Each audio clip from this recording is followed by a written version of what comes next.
ഞാനൊരു ജില്ലാ കളക്ടർ എന്നുള്ള നിലയിലല്ല ഞാനിവിടെ നിൽക്കുന്നത്. എന്റെ വ്യക്തിപരമായിട്ടുള്ള ഒരു അമർഷം രേഖപ്പെടുത്താനുള്ള ഒരു പ്ലാറ്റ്ഫോം മഹാവിപത്താണ് ഈ നാട്ടിൽ നടക്കുന്നത്. ഇതിനുവേണ്ടി കുറച്ചു പേര് ഇറങ്ങി തിരിച്ചിട്ടുണ്ട്.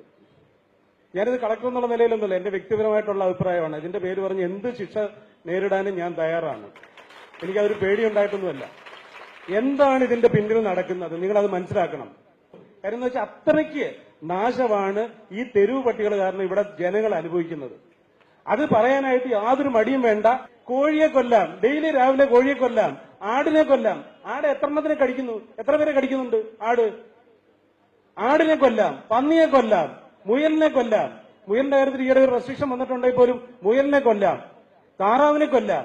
പട്ടിയെ മാത്രം കൊല്ലാൻ പാടില്ല. കാരണം ആട് കടിച്ചാൽ പേവിഷയം ഉണ്ടാകത്തില്ല, കോഴി കടിച്ചാൽ പേവിഷയം ഉണ്ടാകത്തില്ല, എരുമ കടിച്ചാൽ പേവിഷയം ഉണ്ടാകത്തില്ല, പട്ടി കടിച്ചാൽ മാത്രമേ പേവിഷയം ഉണ്ടാകത്തുള്ളൂ. ഇന്ത്യയിൽ 2800 കോടി രൂപയുടെ വിപണനമാണ് പേവിഷബാധയ്ക്കുള്ള ആന്റി റാബിസും ആന്റി ഇമ്മ്യൂണോഗ്ലോബിനും നടക്കുന്നത്. ഈ കമ്പനികൾ ഫൈനാൻസ് ചെയ്തിട്ടാണ് ഈ സ്ത്രീകൾ ഇതിന്റെ പുറകെ നടക്കുന്നത്. യാതൊരു സംശയം വേണ്ട, മനസ്സിലാക്കണത്. അവരുടെ ചെലവിലാണ് ഇവർ ഈ നാട്ടുകാർക്ക് പട്ടി കടിച്ചാല ഞങ്ങൾക്കങ്ങ് വലിയ പ്രേമമാണ് ഈ പട്ടിയെടുത്ത് വീട്ടിൽ കൊണ്ടുപോകും. ഞങ്ങൾ വീട്ടിലോട്ട് എത്തിച്ചേരാം, വീട്ടിൽ കൊണ്ടുപോകും, ഓരോരുത്തർ വീട്ടിൽ കൊണ്ടുപോയിക്കോ, യാതൊരു കുഴപ്പമില്ല. റോഡിൽ കൂടെ ഇറങ്ങി നടക്കാൻ പറ്റത്തില്ല. ഇവിടെ കാണുന്നില്ലേ എത്ര കുട്ടികളെയാണ് മുഖത്ത് കടിച്ച് വികൃതമാക്കിയിരിക്കുന്നത്. ഒരു പട്ടിക്ക് വേണ്ടി ഇത്രയധികം ഇത് ഉണ്ടാക്കുന്നതിന് യാതൊരു സംശയം വേണ്ട. ഇവർക്ക് NGOസിന് ഫൈനാൻസ് ചെയ്യുന്നത് ആന്റി റാബീസ് വാക്സിൻ ലോബികളാണ്, യാതൊരു സംശയമില്ല. ഇത് ഞാൻ ആധികാരികമായിട്ട് പറയുന്നതാണ്. ഞാൻ ബ്ലോഗ് എഴുതിയിട്ടുണ്ട്. കാരണം മെഡിക്കൽ സർവീസസ് കോർപ്പറേഷന്റെ മാനേജിംഗ് ഡയറക്ടർ ആയിരുന്ന സമയത്ത് 469 മരുന്ന് എനിക്ക് ടെൻഡർ ഫൈനലൈസ് ചെയ്യാം. പക്ഷേ ആന്റി റാബീസ് വാക്സിൻ ഫൈനലൈസ് ചെയ്യാൻ പറ്റത്തില്ല. അത്രയ്ക്ക് കിടമത്സരമാണ് കമ്പനികൾ തമ്മിൽ. കാരണം എന്താണ്, 250 രൂപയുള്ളൂ ആന്റി റാബീസ് വാക്സിന്. പക്ഷേ ആന്റി ഇമ്മ്യൂണോഗ്ലോബുലിൻ അത് കാറ്റഗറി 3 ബൈറ്റിനും മറ്റുമൊക്കെ ആയിട്ട് ആവശ്യം വരുന്ന ആന്റി ഇമ്മ്യൂണോഗ്ലോബുലിൻ ഞാൻ മെഡിക്കൽ സർവീസസ് കോർപ്പറേഷനിൽ ചാർജ് എടുക്കുമ്പോൾ 3800 രൂപ, മാർക്കറ്റിൽ 6500 രൂപ വിലയുള്ള 3800 രൂപയുള്ള ആന്റി ഇമ്മ്യൂണോഗ്ലോബിൻ ഹ്യൂമൻ വേരിയന്റ് ഇത് നിർലോഭം നമ്മുടെ മെഡിക്കൽ കോളേജുകൾ വഴി കൊടുക്കുകയാണ്. അത് കൊടുത്തു കഴിഞ്ഞാൽ ഉടൻ തന്നെ ഡോക്ടർമാർ പ്രിസ്ക്രിപ്ഷൻ എഴുതും. പ്രിസ്ക്രിപ്ഷൻ എഴുതി കഴിഞ്ഞാൽ തന്നെ അന്ന് ഏതാണ്ട് 8 കോടി രൂപയുടെ മരുന്ന് മാത്രമാണ് മെഡിക്കൽ സർവീസസ് കോർപ്പറേഷൻ വാങ്ങിക്കുന്നത്. കേരളത്തിൽ ഏതാണ്ട് 35-40 കോടി രൂപയുടെ മരുന്നാണ് ചെലവഴിക്കുന്നതെന്നാണ് കണക്കാക്കിയിരിക്കുന്നത്. അത് കുറച്ച് കൊണ്ടുവന്നു. ആന്റി ഇമ്മ്യൂണോഗ്ലോബിൻ കുറയ്ക്കാൻ പറഞ്ഞു. കുറച്ച് കൊണ്ടുവന്നതിന്റെ കാര്യം തന്നെ ഇതിനകത്ത് വളരെയധികം മിസ്യൂസ് ഉണ്ട്. അപ്പൊ ഇങ്ങനെയുള്ള ഇത്രയും 2800 കോടി രൂപയുടെ കമ്പനികൾ ഫൈനാൻസ് ചെയ്യുന്ന കുറച്ച് പേര് മുന്നോട്ട് വന്നിട്ട് പറയാണ് പട്ടിയെ മാത്രം സംരക്ഷിക്കണം. എന്റെ വീട്ടിലുണ്ട് 2 പട്ടി. ഞാൻ പട്ടിക്ക് എതിരായിട്ടുള്ള വ്യക്തിയൊന്നുമല്ല. 3 പട്ടി ഉണ്ടായിരുന്നു. 1 വയസ്സായിട്ട് ചത്തിട്ടുണ്ട്. ഞങ്ങളുടെയൊക്കെ എന്റെ പൊന്നോമനങ്ങളെ പോലെ എന്റെ മക്കളെ പോലെ തന്നെ ഞാൻ വളർത്തുന്നതാണ്. പക്ഷേ എന്തുകൊണ്ടാണ് ഇതിനുവേണ്ടി മാത്രം why these selective prevention of cruelty to animals? ഇപ്പൊ സുപ്രീം കോടതി ഇതിനെ സ്റ്റേ ചെയ്തിരിക്കുകയാണ്. അന്തിമ വിധി വരുന്നേ ഉള്ളൂ. ഞാൻ കേരള ഗവൺമെന്റിനെ ഞാൻ പറഞ്ഞു I want to participate as a legal team in this case. Section 13 of the Prevention of Cruelty to Act clearly says nothing of this act will stand against the destruction of stray dogs in lethal chambers. ആക്ടിനകത്ത് പറയുന്നുണ്ട് stray ഡോഗ്സിനെ കൊല്ലുന്നതിന് ഈ കാളയ്ക്ക് കുളമ്പടിക്കുന്നതോ മറ്റേ കാസ്ട്രേഷനോ ഇതൊക്കെ ചെയ്യുന്നതൊന്നും cruelty അല്ല. ഇതൊക്കെ മനുഷ്യന്റെ ജീവിതത്തിന് ആവശ്യമായിട്ടുള്ള കാര്യങ്ങളാണ്. Nothing of this act will stand. അങ്ങനെ ഒരു പ്രൊവിഷൻ അത് സ്ട്രൈക്ക് ഡൌൺ ചെയ്യാതെ എങ്ങനെ ABC റൂൾസ് എടുത്തിട്ട് അതും പട്ടിക്ക് മാത്രമായിട്ടൊരു ABC റൂൾസ്, പട്ടിക്ക് മാത്രമായിട്ടുള്ള ഒരു ABC റൂൾസ് എന്താ കൊണ്ടുവരുന്നത്? അപ്പൊ അവിടെയാണ് നിങ്ങൾ മനസ്സിലാക്കേണ്ടത്. ഇത് ദയവ് ചെയ്ത് ഞാൻ കൊച്ചൻസി സാറിന്റെ അടുത്തും പറഞ്ഞു, ഇത് സുപ്രീം കോടതിയുടെ ശ്രദ്ധയെ നമുക്ക് കൊണ്ടുവരണം. ഇതിനകത്ത് വലിയൊരു ലോബിയാണ്. കൊല്ലരുത്, പട്ടിയെ കൊല്ലരുതെന്നാണ് തീരുമാനമെങ്കിൽ കോഴിയെ കൊല്ലാൻ പാടില്ല, താറാവിനെ കൊല്ലാൻ പാടില്ല, പശുവിനെ കൊല്ലാൻ പാടില്ല, ഒന്നിനെയും കൊല്ലാൻ പാടില്ല. നമുക്ക് എല്ലാം ബാൻ ചെയ്ത് ഒന്നിനെയും കൊല്ലാൻ പാടില്ല എന്നുള്ളൊരു സ്ഥിതിവിശേഷം ഉണ്ടാക്കണം. അതല്ലാതെ പട്ടിയെ മാത്രം കൊല്ലാൻ പാടില്ല എന്ന് പറയുന്നതിനകത്ത് ഇതിനകത്തുള്ള പൈസ മാത്രമാണ് ഇതിന്റെ മോട്ടീവ് എന്നുള്ളതാണ് പ്രധാനമായിട്ട് മനസ്സിലാക്കുന്നത്. ഞാൻ കുറച്ച് നാൾ കോർപ്പറേഷന്റെ അഡ്മിനിസ്ട്രേറ്റർ ആയിട്ട് ഇരിക്കുമ്പോൾ ഇവരുടെ തന്നെ ഒരു സൊസൈറ്റി ഉണ്ട്, ഹ്യൂമൻ സർവീസ് സൊസൈറ്റി. അവരാണ് ഈ ABC റൂൾസ് നടത്തുന്നത്. ഒരു പട്ടിക്ക് 750 രൂപ ആ പേര് പറഞ്ഞ് വാങ്ങിക്കുന്നുണ്ട്. വേറെ ആർക്ക് കൊടുത്താലും അവർക്ക് വിശ്വാസമില്ല. ഈ ആൾക്കാർ തന്നെ നടത്തുന്നതാണ് human service society. Of India. അവര് വന്ധ്യകരിച്ചാൽ മാത്രമേ വന്ധ്യീകരണമാകത്തുള്ളൂ, വേറെ ആർക്കും കൊടുക്കാൻ പാടില്ല. അപ്പൊ ആ വകയിൽ വേറെ പൈസ ഉണ്ടാക്കുന്നുണ്ട്. അപ്പൊ ഇതൊരു വലിയ ബിസിനസ്സാണ്, അതാണ് മനസ്സിലാക്കേണ്ടത്. ബഹുമാനപ്പെട്ട സുപ്രീം കോടതിയിൽ എത്തിക്കേണ്ട കാര്യം ഇതാണ്. ഞാൻ ഇന്നലെ മണിമുള്ള രാജേഷ് ചേട്ടൻ്റെ അടുത്ത് ഞാൻ പറഞ്ഞു, ഞാനൊരു വലിയ ഗണപതി ഭക്തനാണ്, ഞാനൊരു പാർട്ടി ഉണ്ടാക്കാൻ പോയി, ഇതൊക്കെ കഴിഞ്ഞ് റിട്ടയർ ചെയ്തിട്ട് രാജുവേട്ടനൊക്കെ ചേരാൻ തോന്നി. എലിയെ കൊല്ലാൻ പാടില്ല, എലി ഗണപതിയുടെ വാഹനമാണ്, അതുകൊണ്ട് എലിയെ കൊല്ലാൻ പാടില്ല എന്ന് പറഞ്ഞു വരികയാണെന്നുണ്ടെങ്കിൽ അംഗീകരിക്കുമോ?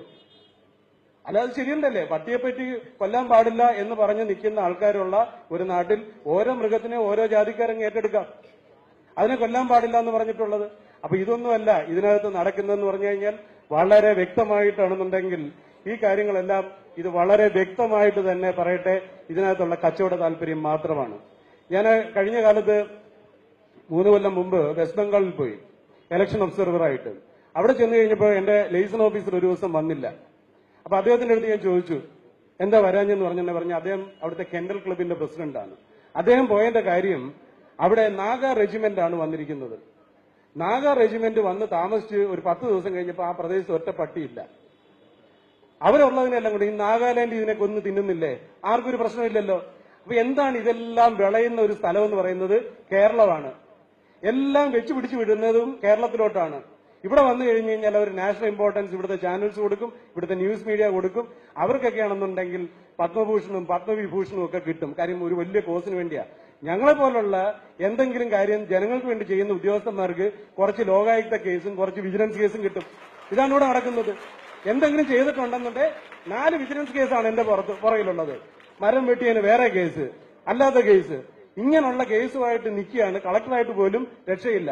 ജനോപകാരപ്രദമല്ലാത്ത എന്തെല്ലാം പരിപാടികൾ ജനങ്ങൾക്ക് വിരുദ്ധമായിട്ട് ചെയ്യുന്നുണ്ടോ അവരെ എല്ലാം വലിയ വാഴ്ത്തപ്പെട്ടവരായിട്ടാണെന്നുണ്ടെ കൊണ്ടു നടക്കും.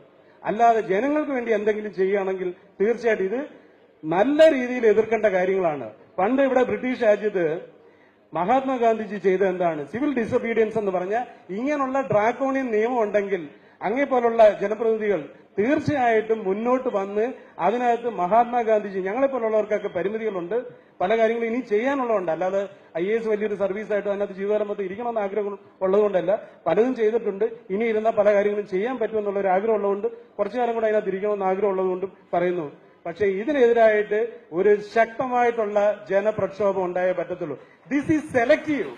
ഒന്നിനെയും കൊല്ലരുതെന്നാണ് ഈ നാട്ടിലെ നിയമം എന്നുണ്ടെങ്കിൽ I will be the first person. ഞാൻ ഒരു വെജിറ്റേറിയനായിട്ട് അതിന്റെ മുന്നിൽ നിൽക്കാൻ തയ്യാറാണ്. പക്ഷേ പട്ടിയെ മാത്രം കൊല്ലരുത്. അതിനുവേണ്ടിയാണ് ഈ ABC റൂൾസ് ഉണ്ടാക്കി വെച്ചിരിക്കുന്നത്. അതിനുവേണ്ടിയാണ് കുറച്ചുപേര് ഈ നാട്ടിലുള്ള കൊച്ചു കുഞ്ഞുങ്ങളെ, ഗർഭിണികളെ രാവിലെ ഒന്ന് എഴുന്നേറ്റ് നടന്ന് റോഡിൽ കൂടെ പോകാൻ പറ്റില്ല, പേടിച്ചിട്ടാണെന്നുണ്ടെങ്കിൽ റോഡിൽ കൂടെ നടക്കാൻ പറ്റത്തില്ല. എന്നിട്ട് ഞങ്ങളുടെയൊക്കെ നാട്ടിൽ പണ്ട് പറയുമായിരുന്നു, കൊക്കിനെ പിടിക്കാനുള്ള ഏറ്റവും എളുപ്പമുള്ള മാർഗം എന്ന് പറയുന്നത് കൊക്കിന്റെ തലയിൽ വെണ്ണ കൊണ്ടുവച്ച് അത് ഉരുകി കണ്ണി വീഴുമ്പം പോയി പിടിക്കുന്നതാണ്. അതിനൊരു വലിയ സൊല്യൂഷൻ പറഞ്ഞേക്കാൻ, വന്ധ്യീകരിച്ചാൽ മതി. വന്ധ്യീകരിച്ചു കഴിഞ്ഞാൽ ഉടൻ തന്നെ പട്ടി പിന്നെ കടിക്കത്തില്ല. പട്ടി പല്ല് സെറ്റെല്ലാം എടുത്ത് മാറ്റി വെച്ചിട്ട് പിന്നെ പല്ലില്ലാതെ ഇങ്ങനെ നടക്കും. ഇത് ആരെ പറയാ? അങ്ങനെ ഒരു 10-15 കൊല്ലം കഴിയുന്നുണ്ട് എല്ലാ പട്ടിയും വന്ധ്യീകരിച്ചു കഴിയുമ്പോൾ പിന്നെ പട്ടിയേ ഉണ്ടാകത്തില്ല. എന്തോ ഒരു ഫൂളറിയാണ് ഈ പറയുന്നത്, എന്തോ ഒരു ഇംപ്രാക്ടിക്കൽ സൊല്യൂഷനാണ് ഈ പറയുന്നത്. അപ്പൊ ഇത്രയും മോശമായിട്ട് പറഞ്ഞിട്ടും എനിക്ക് ഏറ്റവും വിഷമമുള്ള കാര്യം എന്ന് വെച്ചാൽ മുരളി സാറിനെ പോലെ നമ്മളാരും പ്രതികരിക്കാത്തതാണ്. ഇത്രയും ഫൂളറി ഇവിടെ പറയുന്നുണ്ട്, വന്ധ്യീകരിക്കുന്നതാണ്.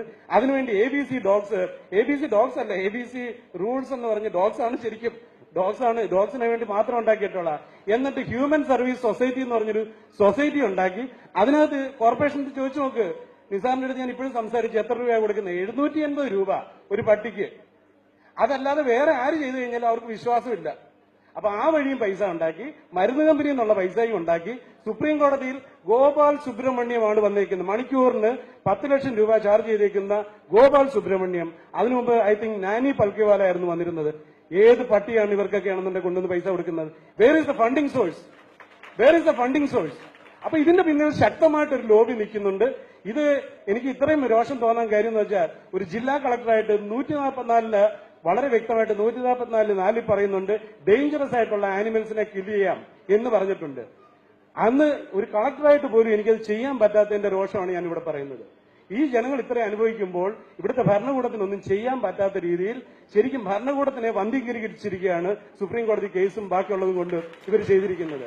അങ്ങനെ ജനങ്ങൾക്ക് വേണ്ടി എന്തെങ്കിലും ചെയ്യാനായിട്ട് ഇവർ സമ്മതിക്കത്തില്ല. അതിനുവേണ്ടി ടോപ്പ് മോസ്റ്റ് ലോയേഴ്സിനെ ഇറക്കി തെറ്റിദ്ധരിപ്പിച്ച്, സുപ്രീം കോടതിയെ തെറ്റിദ്ധരിപ്പിച്ച് ഈ സെലക്റ്റീവായിട്ടുള്ള ഒരു പട്ടിക്ക് വേണ്ടി മാത്രമായിട്ടുള്ള നിയമം ഉണ്ടാക്കുന്നതിന് ഇതാണ് കാരണമെന്ന് സുപ്രീം കോടതിയെ ബോധ്യപ്പെടുത്താത്തിടത്തോളം കാലം ഇതിനകത്തൊന്നും ചെയ്യാൻ പറ്റത്തില്ല. പട്ടി കടി കൊണ്ട് 20,000 രൂപ ഒന്നി ചെലവഴിക്കുക, അല്ലെ പേ പിടിച്ച് ചാകുക. ഇതാണ് നമ്മുടെ വിധി. അതിനായിട്ട് നടക്കുന്നവർക്ക് ഇനിയും നാളെ ഭാരതരത്നം കിട്ടിയാലും അത്ഭുതപ്പെടേണ്ട കാര്യമൊന്നുമില്ല. അതാണ് ഈ നാട്.